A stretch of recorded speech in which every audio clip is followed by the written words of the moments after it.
All right, welcome. Thanks for tuning in to episode 90 of the Unsecurity Podcast. My name is Evan Francine. The date is July 27th, and I'm here with my buddy Brad Nye. Good morning, Brad. Good morning, Evan. How you doing? I'm good. How are you? Doing well. Good. Well, this is part 7 of the Women in Security series, and we have a great guest joining us today. She's the Director of Information Services at Oregon State. I have to say it right.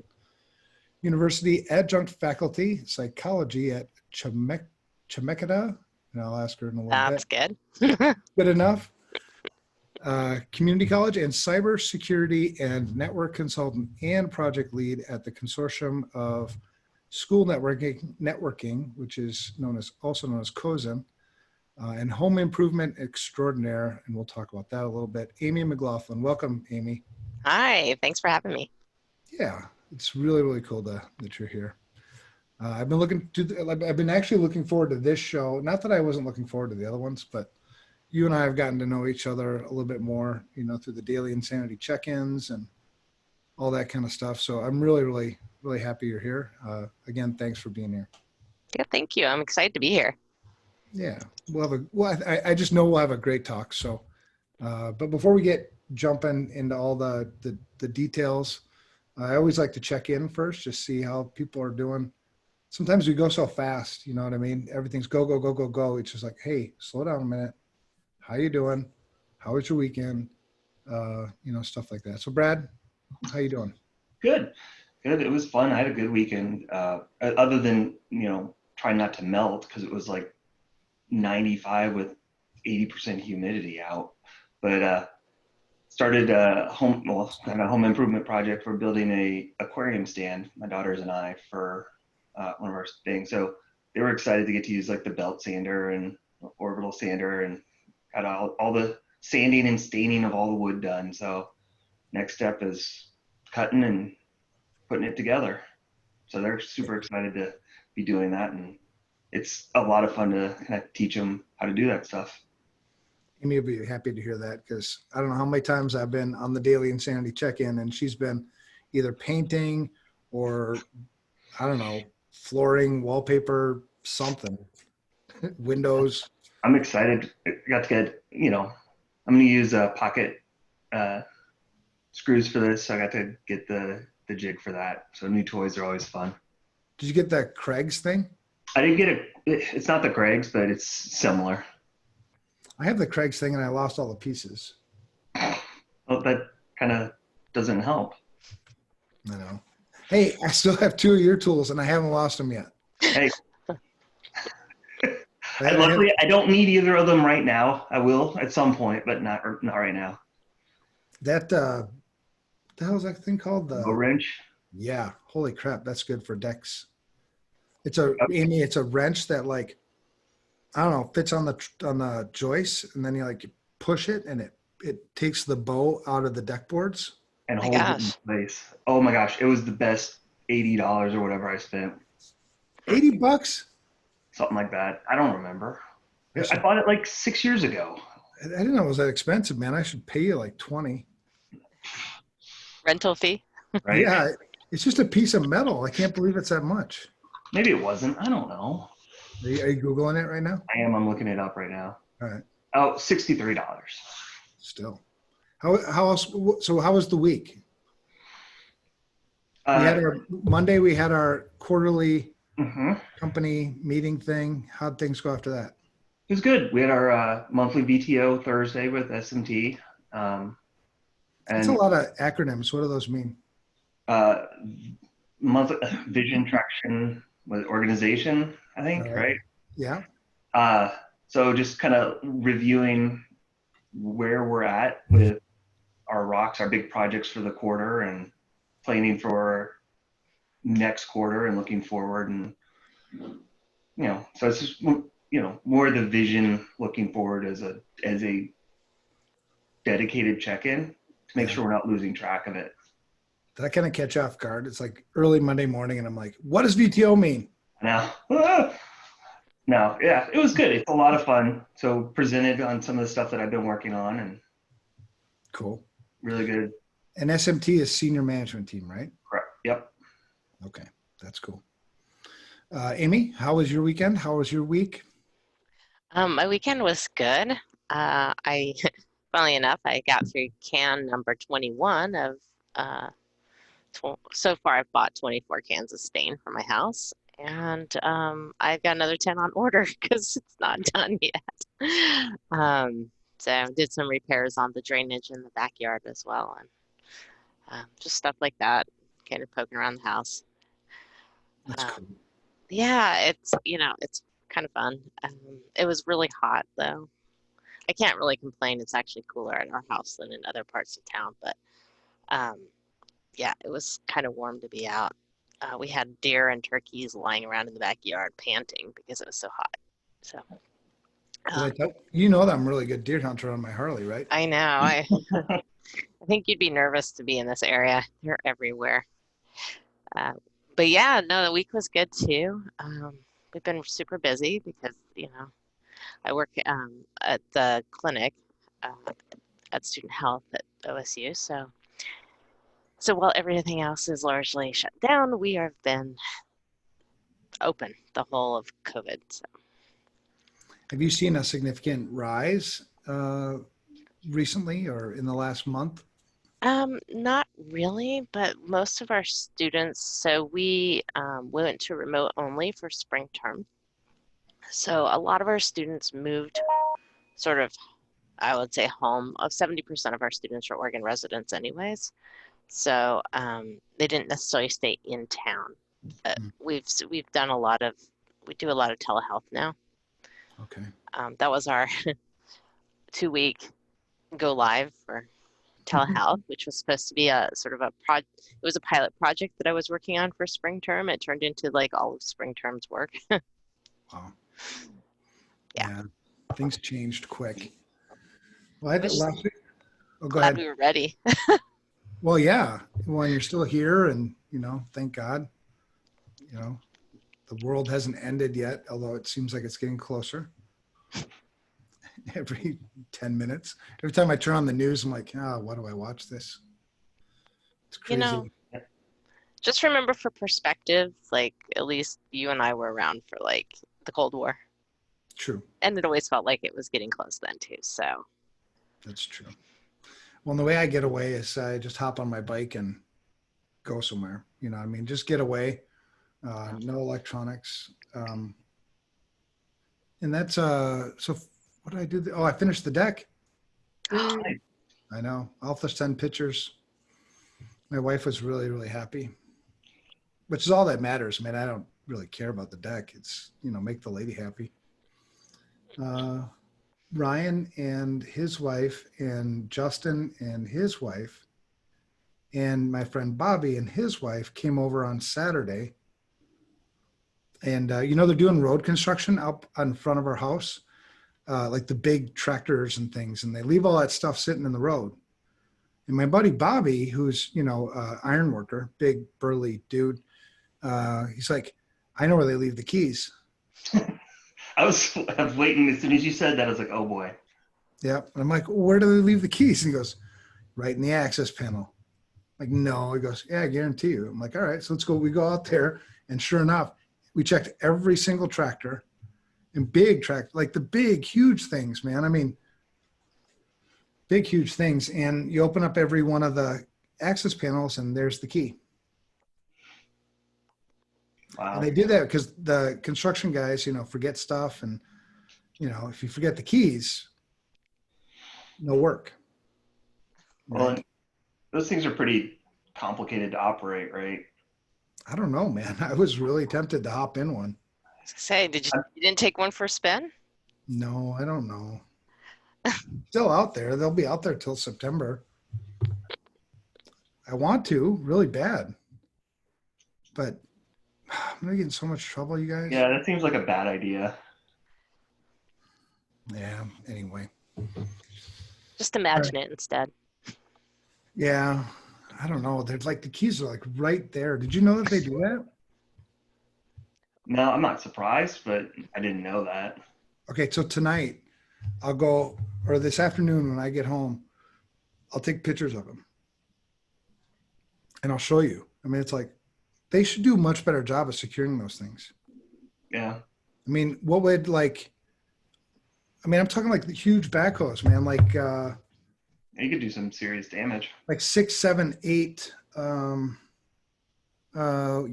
cubic yard things, scoops. I mean, I could like dig a hole. I could dig a pool in my backyard in like 15 minutes with all those things. You know what I mean? Did Marlis need a pool? She could have one. I could do it. I could do this evening. It'd be so easy. So think of the damage you could do, Mm-hmm. especially nowadays, like the riots and anarchists and whatever. Hop in one of those things, take it down to City Hall and tear that thing up. I only live like 2 blocks from City Hall. There's no way the cops are going to stop you before you get there. No. And I make the news. Am I giving people ideas? Yes. Probably. Bitch. All right, forget it. Let's move on. All right, quick discussion. We did that about last week and all that other stuff. Let's get to it. We've been doing this series called Women in Security, and it's really been truly, I use words a lot. It's been a great experience. I've learned a ton. Part 1 we did with Renee Rutter, who's the Chief Operating Officer here at FRSecure. I have so much respect for her because I think I give her a lot of credit for actually changing a lot of the culture here for the better. I mean, we already had a really good culture, but she came here. It was like a breath of fresh air, right? Certainly at the executive leadership team level, because it was almost like immediate, where the solutions became fresh, the ideas became fresh, and I think it was because of the different perspective. It's not because she's a woman versus man or whatever. I think if you had one people group of any type constantly working on the same problem, it gets dry, right? Well, yeah, and she brought in a lot of experience that was relevant to, for where we were at the time. Mm-hmm. Yeah. Yeah, you look at her like pedigree, like you look at her 30 plus years of experience, you're like, why would she be here? Why would you choose this place? But whatever, she's still here. We'll count our blessings and stick with it. But the one thing that she taught, I think that stuck out from that episode, as I look back and think of it, is just how important it was for her to be strong and confident. I think she brought out right away how,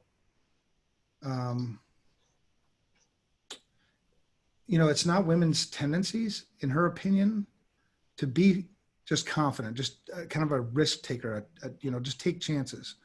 She thought that men are more likely to do that, where women just need to go, right? And don't be afraid to fail. Be strong, get support. I thought that was cool. Episode 2 was Lori Blair, who's, probably the awesomest security person I know and one of the humblest. Mm-hmm. 35 years experience. She's been here since 1985. We didn't even call it security back then, and she's still here and she's still mentoring. She's not quite as ambitious as she used to be, I don't think.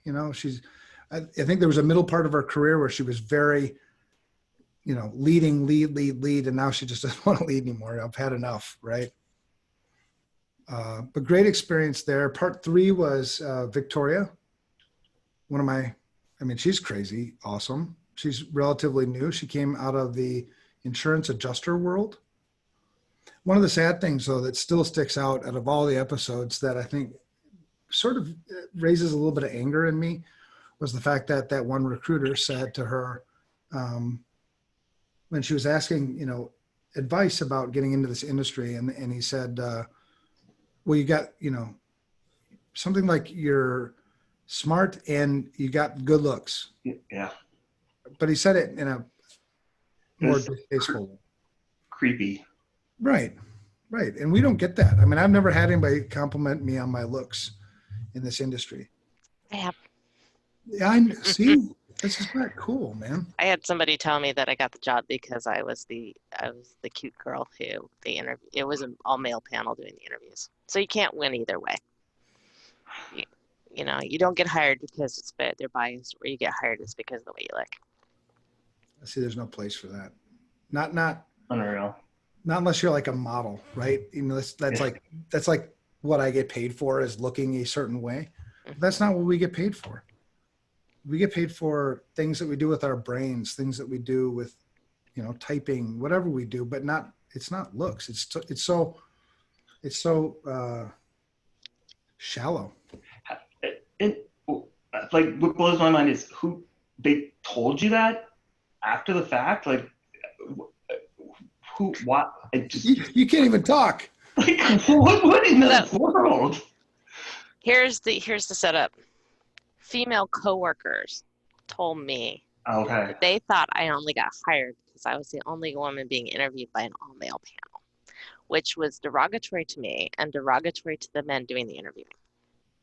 Okay, so is a third party Mm-hmm. witnessing what was taking place who obviously injected all kinds of wrong bias. Mm-hmm. Crazy. Wow. Well, I guess I do get that kind of crap sometimes from other men. Ego gets in the way, for a man, I think. I don't know if that's more than women or not, because I don't know a woman's perspective on that, but I know I've had men put me down, because their ego got in the way, because they're just full of shit. Excuse my language. All right. So Kristen Judge joined us in part 4. She's pretty crazy awesome. She kind of stumbled into this industry through, she was a county commissioner. And then she went to these awesome, like pretty high power places. Like one was CIS, the Center for Internet Security. But now she runs her nonprofit, the Cybercrime Support Network. And she's just altogether cool. That was the first time we went outside of this, our own people, right? FRSecure people. Then we were joined by Andrea Hatcher, a senior at Penn State University. Other than the fact that it's the wrong Big Ten school, it was awesome, man. She was just crazy good. It made me feel, I came away from that feeling like, all right, our future isn't as screwed as I thought, maybe, if there's more people like her around. Mm-hmm. Yeah, I was really impressed. Yeah. And then last week was Judy Hatchett, also outside of, she's the CISO for SureScripts, and we've known her for a while. So nothing really surprised me about her. I already knew she was awesome. So I was like, whatever. But really, really good. Big corporate America type of experience. Yeah, and I liked her comment of when they got resumes, they got it without names. That's a good idea. Mm-hmm. Right. I really like that. We should talk to, is Vinay the one who does resumes here? Yeah. We don't even know, do we? Yeah, well, I do. We're just, it's in transition right now. No, don't send them to me. No, a bunch of weird people working here. Yeah, that was good advice. We just take away the names. That way you're judging the resume by the content versus any bias about the name anyway. Mm-hmm. All right, so that brings all that stuff brings us to this week, which is part 7. We're talking to Amy McLaughlin. I'm a big fan of yours, Amy. And I remember the first time I heard your name, it was Ryan was telling me about you, and spoke really highly of you. And I was like, okay, because some people do that, right? They speak highly of others, and you're like, whatever, I'll judge for myself. And then I don't know where the first time we met was, but I think the first time I felt like I got to know you was the Daily Insanity Check-In. And Yep. He was right. You're awesome. Oh, well, thank you. Yeah, Ryan's been a great collaborator for the last, I don't know, couple of years. Really love working with him. Well, it makes one of us. No, I'm just kidding. I love working with him too.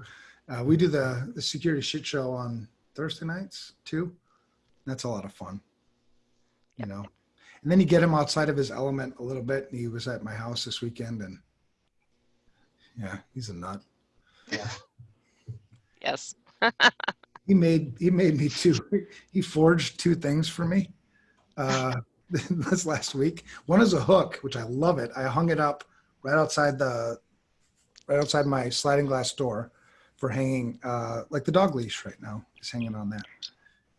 But he forged that for me. That's To cool. clarify for your listeners, he forged it in an iron forge as opposed to like illegally signing something for you. Oh, that kind of forge. No. Yeah. Just wanted to make sure people realize if they don't know Ryan and his Well, love of he may or may not have ironworking. done some of that too. Well, That's a different story. Right. let's not That's go in there. the news. He also made me this. I have to show you. It's cute. It's like he took a piece of iron and like twirled it so it looks like a pile of shit. Is this for the celebration of the shit show? I don't know, but if I were to show it to you, you wouldn't think if that's what it was because it doesn't really look. I mean, it's just cool. I love that guy. So yeah, we've gotten to know each other a little bit. So let's get to know you. Let's let the listeners get to know you a little bit. How did you get started in this industry? I mean, where'd you come from? That's a great question. I had to eat. So I started in IT actually right around the time that the .com explosion happened. I finished college with a bachelor's degree in English and history. That was a useful double major. And I discovered that there's not a lot of employment out there for people with an English major without additional experience to go with it. I ended up working at a performing arts center in the box office, and I managed to get promoted into the marketing department. And I think it was because they had this web thing that somebody needed to do something with, so they just tossed this web thing at me and said, figure it out. So I started in web design and in coding on our ticketing system, which was an HPUX backend. I needed marketing reports, so I figured it out. I will tell you, I also learned firsthand that if you screw up your code in a production environment, you can take the entire ticketing system down really easily. So yeah, that's where I started, and I sort of moved through the IT ranks. I went to work at the state of Oregon, and I took a job as a network services manager at one of the departments there. It was my first management job, and about 2 weeks into the job, I was like, these people keep asking me security questions, and I'm not really sure why. So I pulled out the position description and discovered that they hadn't put this in the posting when they did the hiring, but I was also the information security officer for the department. Nice. And I wanted to be able to continue to have a job, so I figured it out really fast and discovered that I actually really, really loved the work. So it was really kind of one of those things where you end up where you're supposed to be without, I like listened to the interview with Andrea and I thought, wow, that's amazing. She's pursuing this as her major. I mean, we didn't even have this as a major, so it wasn't really an option, but, just so focused and directed. And I'm like, I'm the person who found out I was a security officer by reading my PD 2 weeks into the job. So On accident. on accident. And it Oh, look. explained to me like why somebody else was like, oh, you took that job? And they didn't tell me why they had that comment. It's funny. It's like, you could have said something. Right. So and that's a fascinating part. And that's one of the things I think that's true across gender is just the different paths that people take into this industry. Mhm. I majored in geology. What the hell am I going to do with that? And then I was a stockbroker, bill collector, mortgage broker, bartender, warehouse worker, warehouse manager, furniture installer, and then I got into IT. There you go. Well, and I also, I trained as a family therapist. I have a master's degree in family therapy. And Well, that's another thing I want to talk to you about was like this adjunct faculty, because that stands out. It's like psychology. Where did that come from? Well, so while I was working in the marketing department, I was in grad school, getting a degree in family therapy. And I worked with, interned in a position where I worked with clinical sex offenders as a therapist, Mhm. and that's a rough gig. Yeah. And so when I graduated, I thought, IT, fix systems, fix problems that actually stay fixed, or people, a lot harder to fix.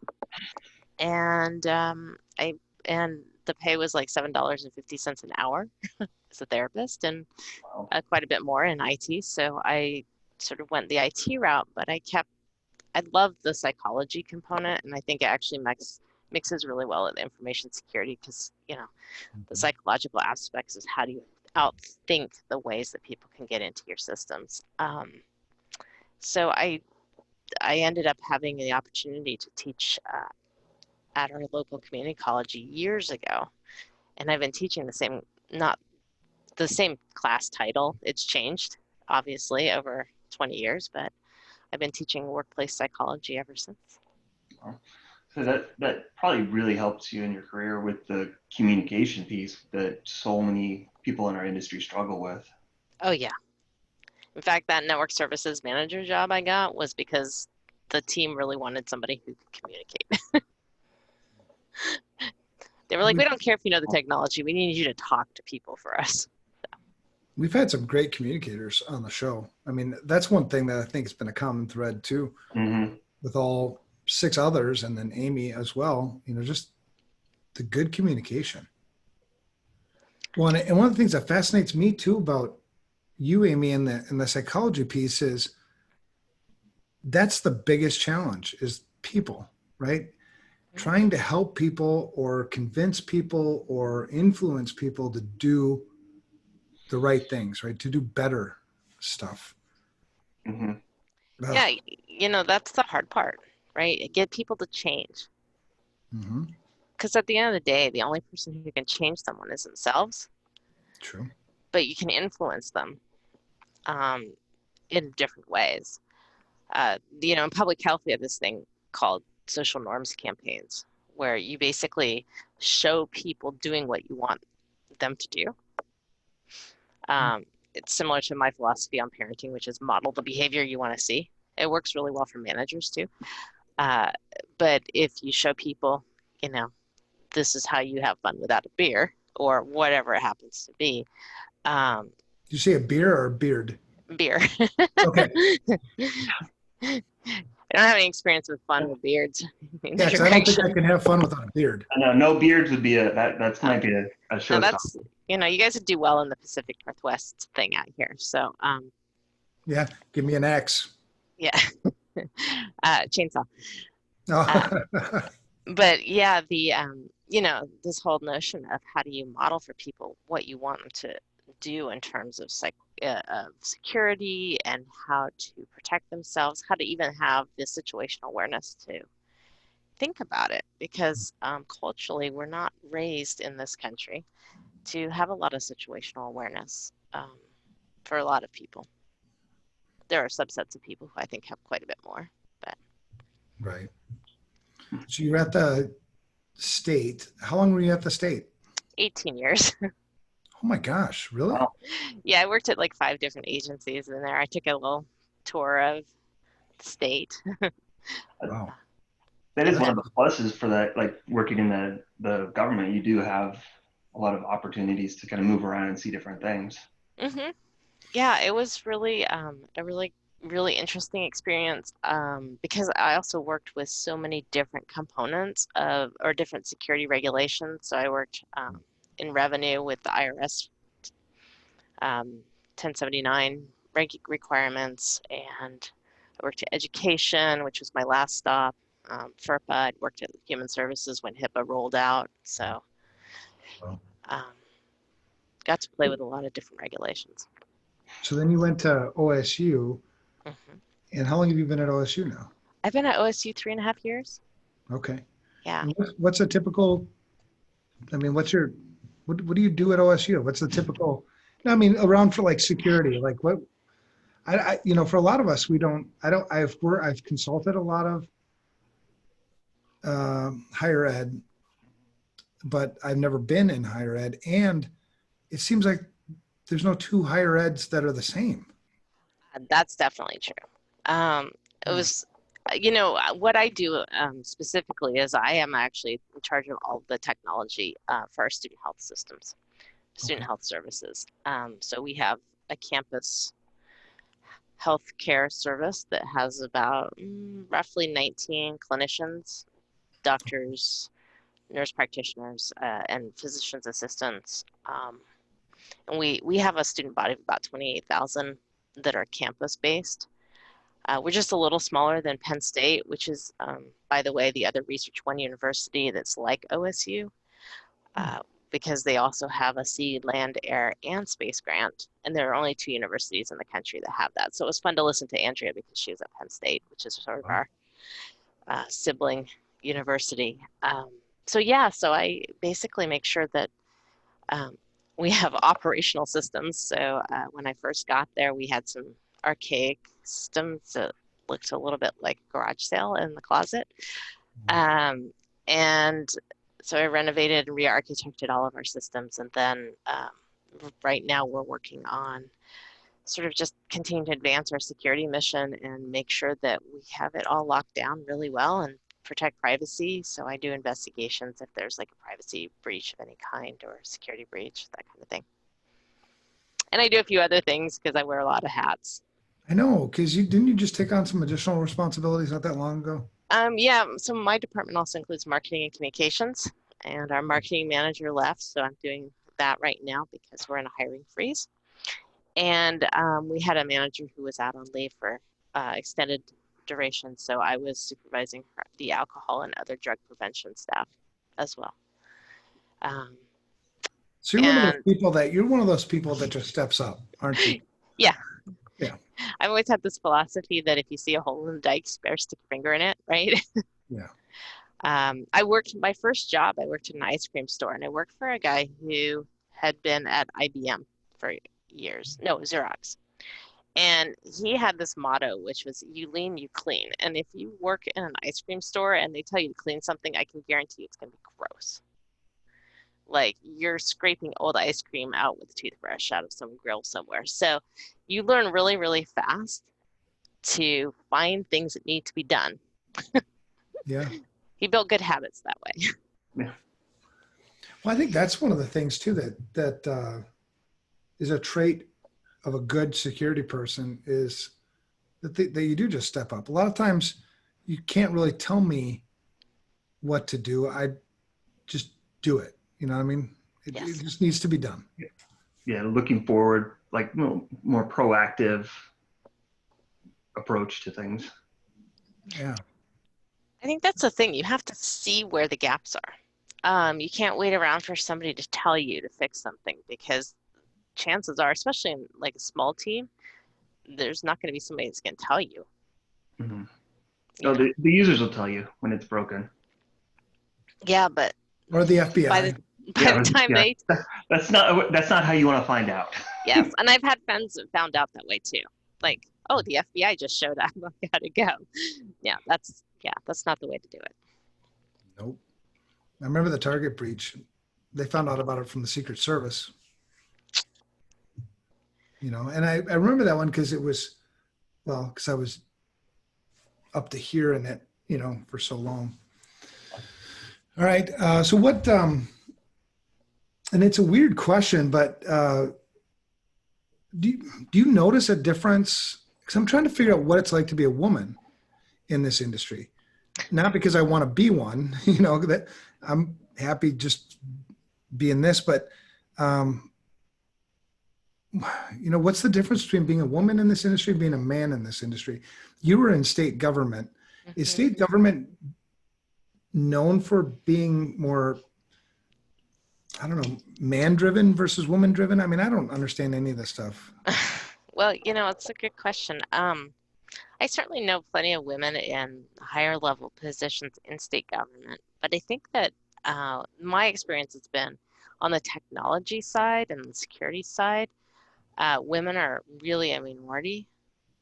They are. I've been the first woman manager at 2 agencies in the tech side in my career. And certainly like there have been those experiences where I was the only woman in the room and somebody said something and I looked at them like, really? That's what you're gonna say? Or what is more common is to have people talk over you, or you say something, nobody listens. Brad says it. They're like, "Oh, that's a great idea." And you're like, "Really?" I just Um, said the same thing 5 minutes ago. yeah, exactly. So I think um, I know that for myself, I've gotten less patient over the years, where now I just call it. I'm like, I just said that 5 minutes ago, and you just ignored me. I know, and I like that about you. But I think that was hard early in my career. I was more likely to just sit there in shock because I really had grown up with this notion that the feminist revolution happened in, the 60s, and I was going to walk into a workplace and be equal.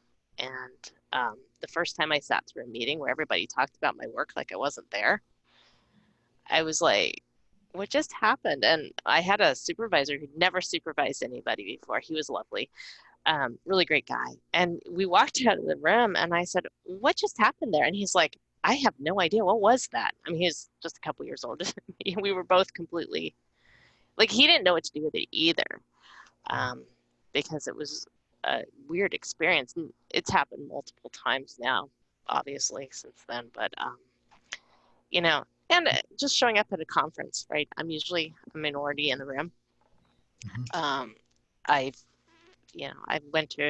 I go to conferences and maybe 10% of women in or people in security conferences are women. And that doesn't count then like some of I went to one security conference. It was really strange to me. They were like 5 women at the conference, not including the women working at the vendor stands. And what I couldn't figure out is why all the women working at the vendor stands were like stick thin, wearing micro skirts and 3-inch stiletto heels. And I thought, obviously, the folks here aren't trying to market to me. So, No, and we've been called to the carpet as an industry more than once for that kind of behavior. Oh You know, yeah. whether it be at RSA or at Black Hat, where yeah, you've got scantily clad women selling security stuff, and it's like, how do the two relate?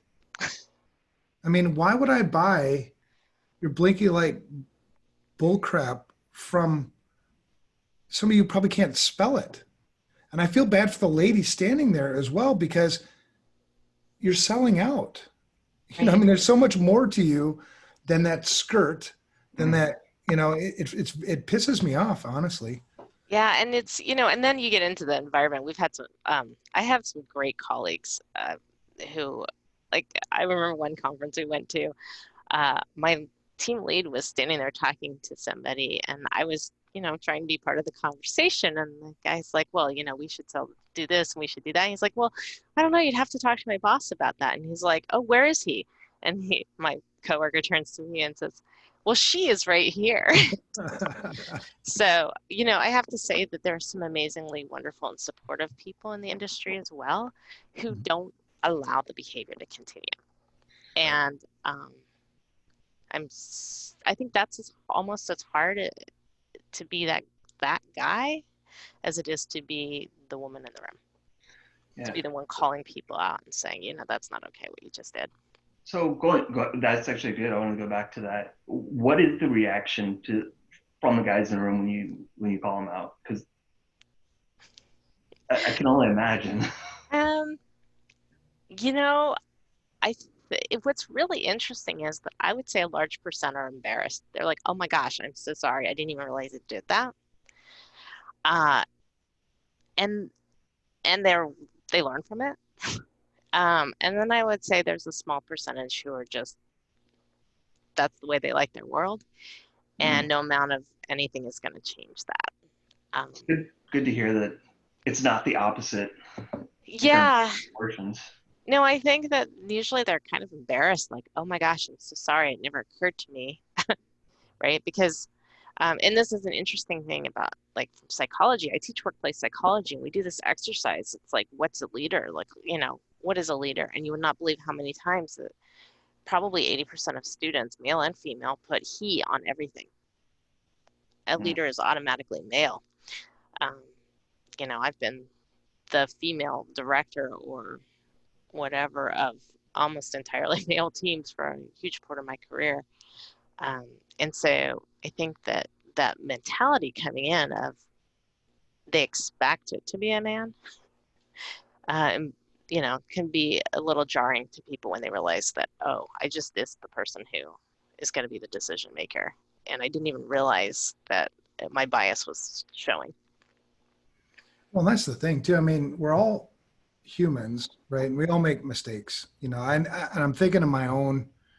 I think one of the best tools for a leader is a mirror, you know, just to look at yourself and be like, yeah, I could have probably done that better, or, you know, without, you know, beating yourself up too, right?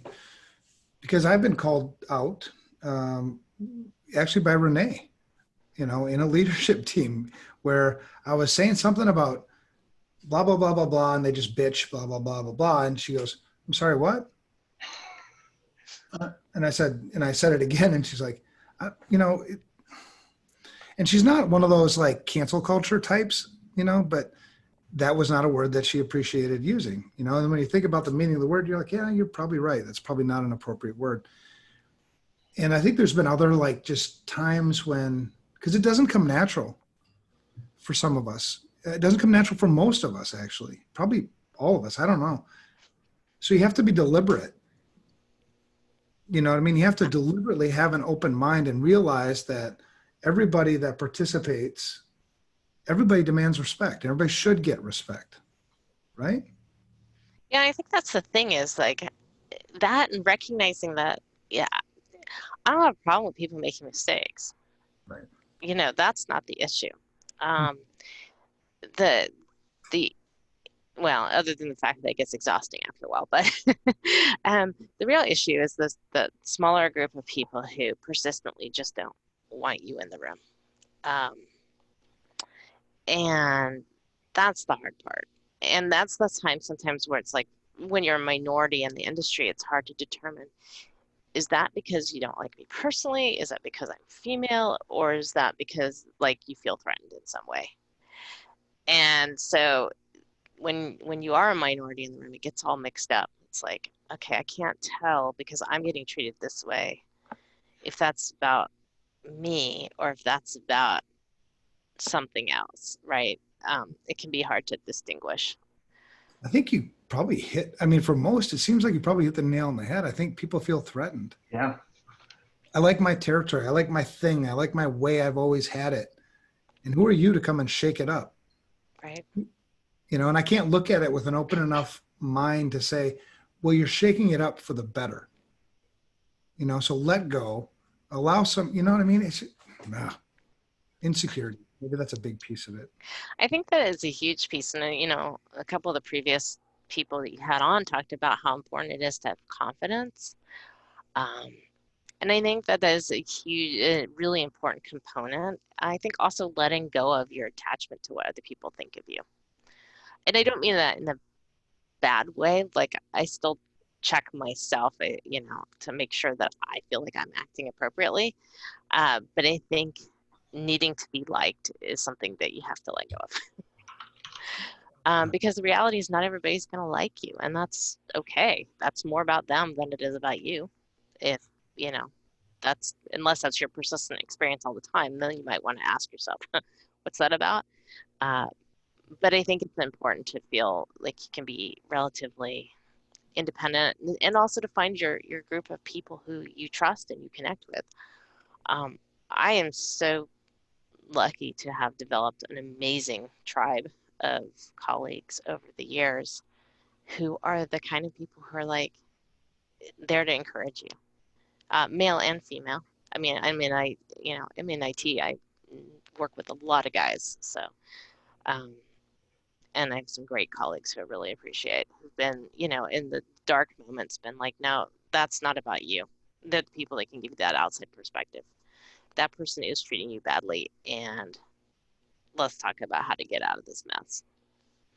So, It's that I had to look it up. Mark Manson book, The Subtle Art of Not Giving a Net. yes. I mean, but reality, that is very true, right? Like, it's not that you don't care, it's that you care appropriately in the right terms and not about, things that it ultimately don't matter. Yeah. And not about letting somebody's opinion drive your career. Yeah, Um, or your personal self-worth. yeah. Yeah. I worked for somebody once who wanted to always be the smartest person in the room. And apparently I intimidated him. Sorry about that. And his approach was to tell me that I really didn't belong in this career field and I should find somewhere else to be. Oh, I would want to, oh my gosh. Come on. And it was like, okay, but I had the people who I trusted and the people who cared, and they were like, no, that's really about him. That's not about you.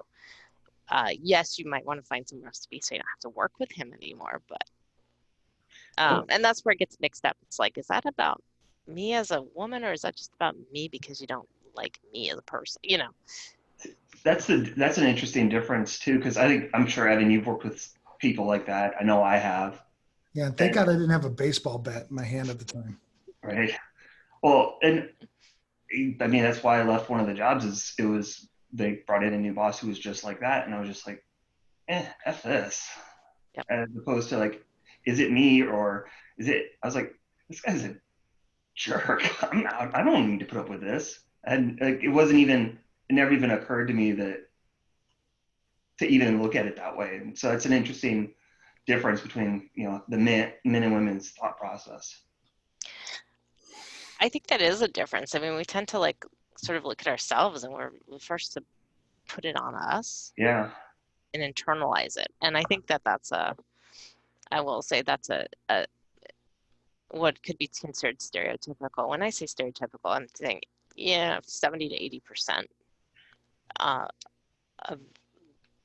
tend to say, oh, is that me? Am I they internalize it instead of externalize it. Instead of, you're the jerk. It's like, am I the jerk? And I do think that's a different approach. Having said that, I know some guys who are like that as well, but I think it's percentage-wise, it's probably quite a bit smaller. Mm-hmm. And it's just a different way of viewing it. It was interesting too. One of the things that somebody said earlier was, and you guys talked about this, was that ability to just jump in and do things. Being a very sort of more male trait is actually one that I have. I got to eat, man. I'll figure it out. Has always been my approach, which catches people off guard. I think they're not expecting it, but I'm like, it's not rocket science. I can figure it out. As long as it doesn't involve calculus, we're good. Well, and I think part of it too, and comes back to confidence, right? I mean, you have to be confident to have gotten to where you're at, but that doesn't mean you can't be humble and continue to learn. And right, and so I think that's kind of a fine line that maybe people don't always, fall on the right side of. Right. Well, I think it's easier for us to feel confident too, and not just because of the gender differences, but we are the majority. Mm-hmm. You know what I mean? People expect me to be like that. I don't surprise anybody when I just jump in. They're like, yeah, right. That's Evan. He's a guy. He does that. Whereas I think that's one of the things that's really fascinating about you, Amy, and I think many of the women on our show is that you are strong, you are confident, and a lot of you do just do it. Just go out and do it. And I don't know, I'm trying to think of what advice we can give to other women who really want to get into this industry and be a part of this. Does it come down to, I guess it's different for every woman. It's not, you get a support group. Is it just do it and don't worry about it. It'll work out. I think that's part of it. Just try it. Don't hold yourself back, because the reality is that we all make mistakes, and if you don't try, you don't get to learn from those mistakes. Yeah, I was gonna say, don't be afraid to fail. Yeah. How you learn. Yes. And I think, I think that that's hard to start with. I got better at failing as I got further in my career. I got more accepting of my imperfections. Let's put it There you that go. way. But I think that that's the key. It's like, it's the same. To me, it's right up there with like a home improvement project. It's like, well, I've never like laminate flooring, but heck, what could possibly go wrong? I'm going to try it anyways. It's again not rocket science. It does require some basic measurements and precision, but I think just jumping in and giving it a shot. And also, the other recommendation I give to people is, find your supporters, find those people who cheer you on, um, who are there for you, and not just in the good times, but when it's tough. I'm super lucky to have an amazing spouse who has been my number one cheerleader. If he's listening in the other room, then he Way can to go, hear that. spouse. Um, and my family, um, my dad still is like, I don't really get what you do, but it sounds cool. uh,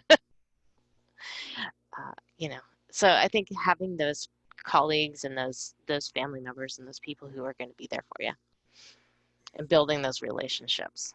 Um, That's I've another commonality too with men, right? I mean, without my wife, I mean, seriously, probably jail, or dead. I mean, she's such a good support person for me, and yeah, so that just resonated when you said that. I think we all need that. Hmm. I think it's great to have good support. Because those are the people that when things are weird, they're like, no, you're not crazy. You know, Yeah. they can give you that other perspective of, or just be there. Sometimes things are crazy and there's nothing you can do about it, and you just got to move through it. And everybody's been in that non-ideal job or had that supervisor, right? Male or female. You've all been there, Right. and just getting through it. And I also appreciate how many of the women, actually all the women we've had on the show, because I think there's another way that people could go. I'm just trying to think, like, if I was in your shoes, how would I react? And I think because there's another way that you could react where I could become jaded. I could become bitter.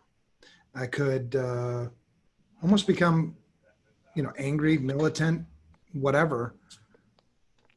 And that's probably not healthy either, right? I mean, we all have to work together in this. Yeah, I don't think I mean, there are certainly days when I feel pretty jaded. I think that is the challenge. I know that for myself, like I've had to examine sort of responses to me. I interviewed for a job not too long ago. Let me give you an example. And um, and it was a CISO job.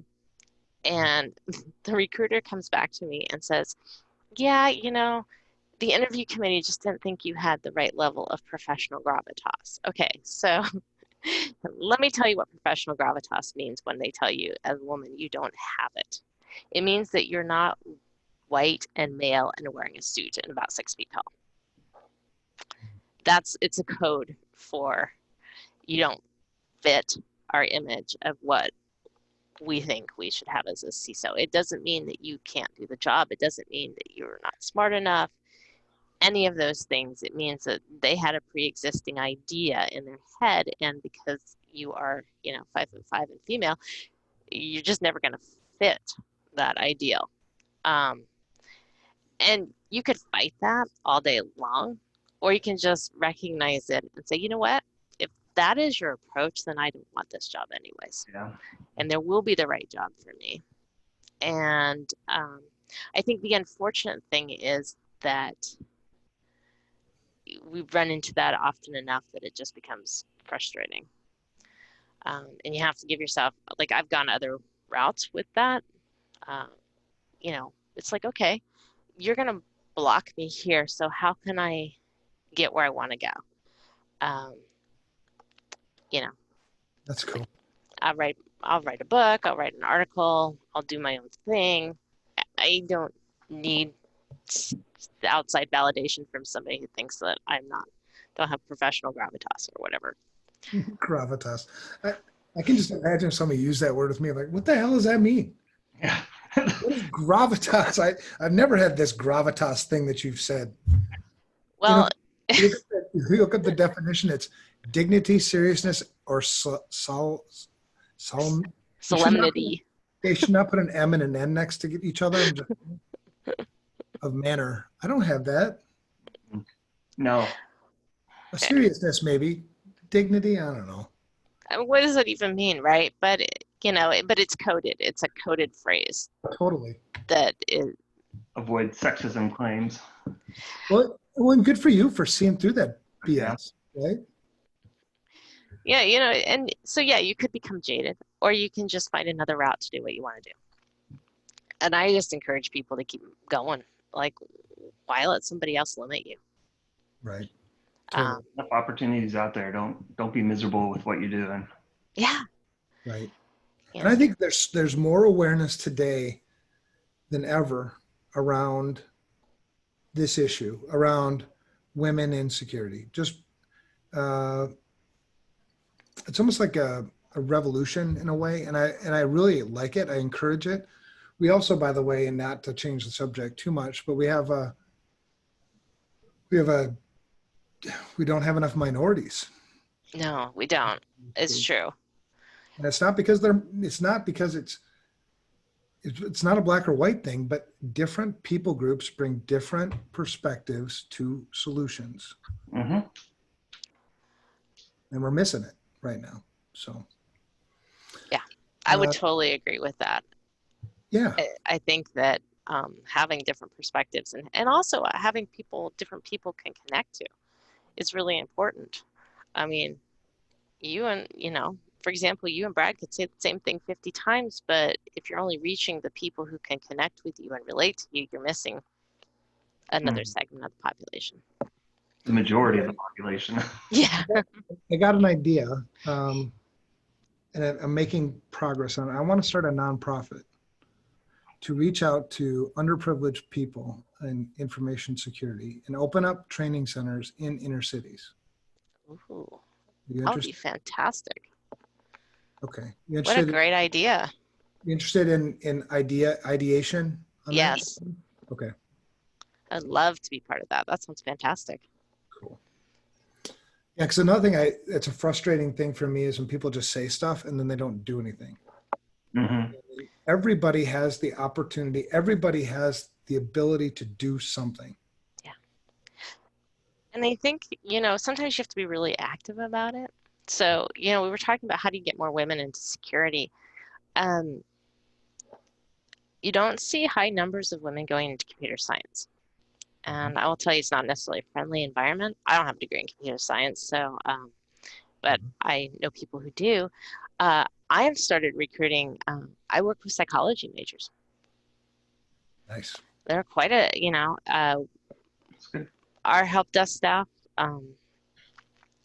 I have an amazing young woman who works on our help desk who's a psychology major. She's getting great experience, and by the time we're done with her, she'll be very hireable.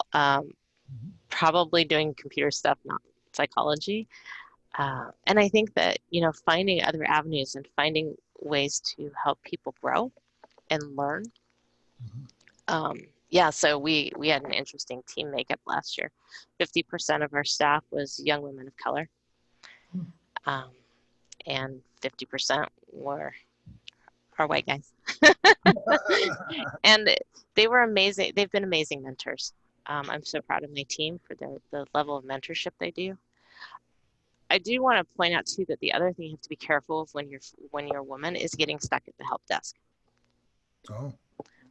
Career-wise, I cannot tell you how many women I have talked to who can't get off the help desk. And there's this concept that because you're female and you're helping people, that maybe you're not interested in some of these stretch assignments. And women on the help desk are interested in stretch assignments. They don't want to spend the rest of their life on the help desk. So, but so often there's frustration because they're not seen as next level. Good point. I like the fact that you call it out, because a lot of people don't see it. to be Right. honest, for whatever reason. Well, and the term help desk or service desk, it just becomes gendered, and when you see a lot of women who are stuck in sort of the lower tier and not taken seriously for the harder, tougher network jobs or security jobs, that can be really hard. I'm Yeah. super lucky that I've done all kinds of interesting things in networking, but partly that's because I grew up with it, right? The industry was growing as I was coming in, so. That's cool. All right, one thing before we move into the news. Two things, actually. One, Amy, you have a book coming out. I do. Tell the listeners briefly what the book's about and when we can expect to go buy it. Okay, it's called Learning Continuity Planning. It's a handbook for schools, colleges, and universities. It's basically about how to do business continuity planning in an education environment. Most education organizations don't think of themselves as a business typically. And so you'll say, oh, what's your business continuity plan? And they look at you like, what? We don't have one of those. Why do we need one, right? So it really focuses on how to build step by step a learning continuity plan to keep critical services for students open, whether that's, food, service, dormitories, classes, everything that goes into supporting learning. Because the deeper you dig, the more components there are to just delivering an education experience. So that's coming out. It should be in Amazon in about the next week or so. Wow, very soon. Yeah. That'll give you some gravitas. There you go. Make sure send me a message on when that comes out, because I'll definitely let some of our K through 12 customers know about it, because that is absolutely something they struggle with. Yes, fantastic. And it was really built for them in that it's like, okay, do this step. Yeah. What's your mission, vision, and values? Let's start there. I like it. Yeah, I'm excited to get a copy of that. All right, on to the news. 3 quick stories, and we'll go pretty quick. Seriously, I mean, I could have talked for hours with you because there's a lot of stuff there. But so maybe we'll have you back on again sometime. Actually, we'll have you on when Brad and I get a chance to read the book, and we can talk about it. Well, there you go. Yeah. Sounds good. All right, so the first news I've got, it comes from securityaffairs.com, and the title is 7 VPN services left data of millions of users exposed online. This was found by VPN Mentor, 1.2 terabytes of private data. That's it. That's not too bad. So, I mean, and Amy, you can feel free to chime in too. Yeah. 20 million users. Yeah. So personally identifiable information includes email, home address, passwords in plain text. Who the hell stores passwords in plain text? IP addresses, and the worst thing of all is the logs of user activities, which these VPN services claim that they're logless. Liars. Whoops. Another way to put it. You lied. So if you're using UFO VPN, Fast VPN, Free VPN, Super VPN, Flash VPN, Secure VPN, or Rabbit VPN, you're affected. Change your passwords, change your address. You can move somewhere, I suppose, but that stuff's out there now.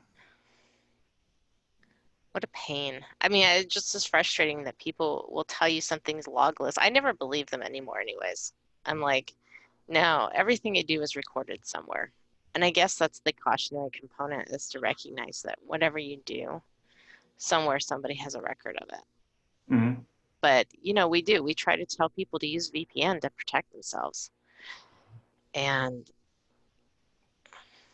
yeah, that's a betrayal of trust right there. It is. And so I would say that if you're using any one of those VPNs, they've now lost your trust. And they wouldn't, I mean, it should never be on a list of VPNs that you use. We use Nord VPN here. Mm-hmm. So far, so good, but there's not to say that that same thing couldn't potentially happen. Yeah. Yeah. The thing, and the rules are around security, right? No matter what you do, you're not going to be able to prevent all bad things from happening, right? Period. Where I can't prevent bad things from happening, what do I have in place to detect it? And what would be my response? So here, you've now detected it if you're using any one of these VPN services, and what your response would be: change passwords, stop using the stupid service because they lied, right? But still use VPN. Mm-hmm. Right? Don't give up on VPN. The technology is good. It's just that these jerks didn't use it the right way. Yeah. And VPN Mentor, I've been impressed with some of the stuff they've done. Oh yeah. They've got some reviews if you're looking for another VPN. Yeah, and it's a good article. It tells you kind of everything that happened. It was found on these VPNs all shared the same Elastic search server, and that's where the data was found. Mm. So, and a lot of VPN services, there's a lot more to it, right? A lot of VPN services are all made by Chinese. Mm-hmm. People don't realize. And so a lot of VPN services, you may have one VPN provider that makes 5, 6, 7, 8 different VPN applications, right? And so you hear that one, oh, that one's bad, so I'm going to go use this one. It might be the same developer. Yeah. You have to do some research. So talk to somebody like us, talk to somebody you trust. Like I said, we use NordVPN.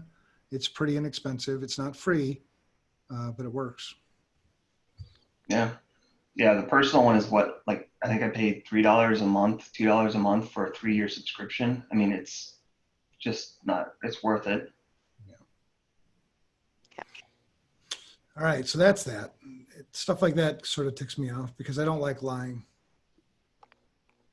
Not at all. The next one is comes from GB Hackers, GB Hackers on Security, and the title is Hackers Exploited CVE 2020-3452. If you don't know what that is, that's a vulnerability registration. That flaw in Cisco ASA and FTD within hours after the disclosure. So this vulnerability itself isn't terribly scary, right? Even though it's a high severity vulnerability.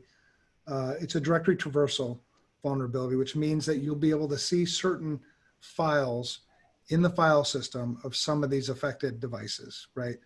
You're not going to be able to see passwords. You're not going to be able to see, probably anything all that sensitive, but it does give you a foothold, a toehold into the system, right? So it's a vulnerability.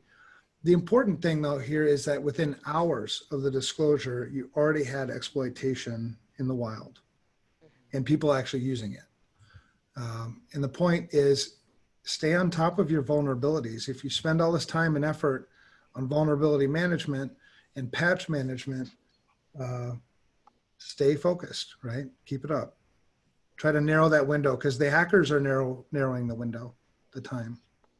Now, Evan, if I remember correctly, this only affected the VPN on the ASAs. So Yep. If you are not using VPN on your ASA, turn it off. Yeah, that's another thing, right? Turn off your services you're not using. Yeah. Yeah, and on this one, it was Rapid7 Labs observed that only 10% of the Cisco AFA FTD devices have been rebooted since the release of the patch.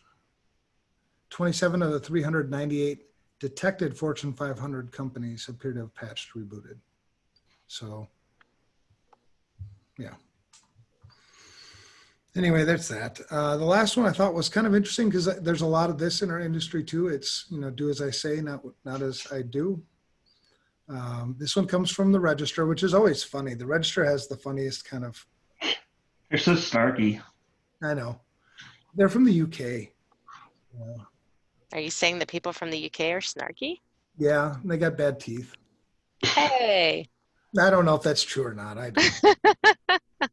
That's just a rumor. I mean, look at my teeth. That's why I have a big mustache, so you can't see them. But this one, UK.gov admits it has not performed legally required data protection checks. for the COVID-19 tracing system that they set up. But there's no evidence of data being used unlawfully, says the health department. That's what they always say. And it probably hasn't, but still, you got to follow the rules. Right? They didn't do their data protection impact assessment or other things. Yeah, that's that'll be interesting to see what happens. Well, So what's your recourse? you can't really sue them.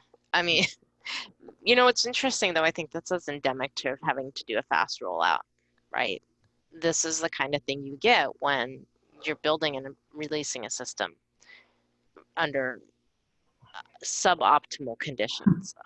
Nobody planned to build and release a COVID contact tracing system this year, but Right. tons of them have been built and released in various formats. So I think that's one of the challenges you get anytime that you're rolling faster than you would normally do. Mm-hmm. And Yeah. I'm pretty sure that the National Health Service in Britain is about like any government organization that they don't normally roll software very quickly. Or very well. Well, who knows? Depends on who's rolling it. Right. All right. Well, there you have it. You have the news. Wrapping up, shout outs. We're just about done with episode 90, which is part 7, again, of the Women in Security series.